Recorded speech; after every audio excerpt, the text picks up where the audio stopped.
call Ron anymore. Gosh.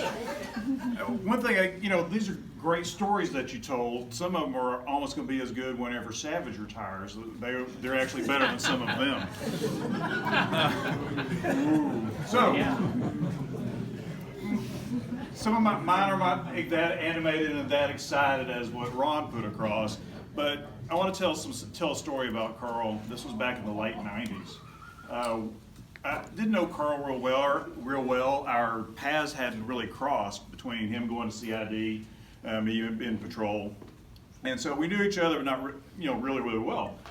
Worked an overnight gig at one of the festivals, either Great Fest or Main Street Days, when we used to do security overnight there. And we sat in a golf cart driving up and down Main Street, checking out everything and securing the premises all night long. And when you're sitting in the golf cart all night, what do? You talk all night. And after a little while of conversation, we started talking about some of his cases that he was working. And I'm thinking it was Coleman, the one from the airline neighborhood over there. Easy Street.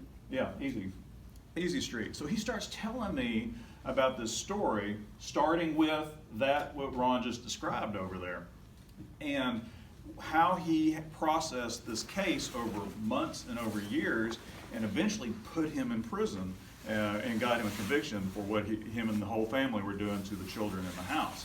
And I'm like, dang, that's pretty incredible. It gave me a whole lot of respect for him that night.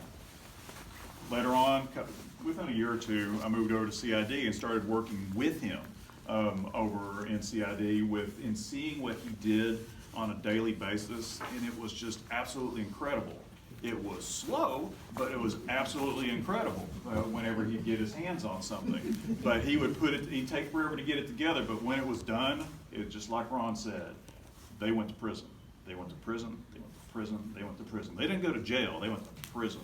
And it was incredible to work with you over the years. And the things that he put together and the things and the stuff that he did for the crimes against children are still being used today, and the protocols that we're still using today.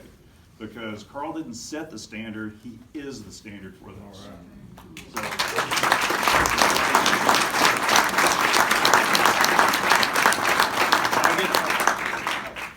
I get to give you, we have a tradition for people who've been here for over 20 years.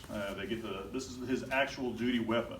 What we do is we take the weapon, we send it off, and they etch in the Grapevine Star, his name, and his service years here on the firearm. So Sergeant Carl Coates, August 1st, 94 to October 31st, 2019.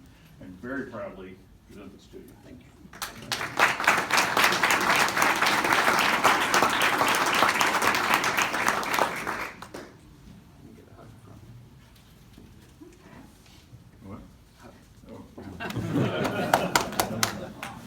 Oh, he's made incredible progress over the years. He just told me he actually gets massages now. Yes. I was going to bring that up. Lord, thank you. I mean, it's amazing. He actually gets massages now. It is incredible to see the progress he has made over the years. I will miss you terribly. But I will see you at the Carroll games.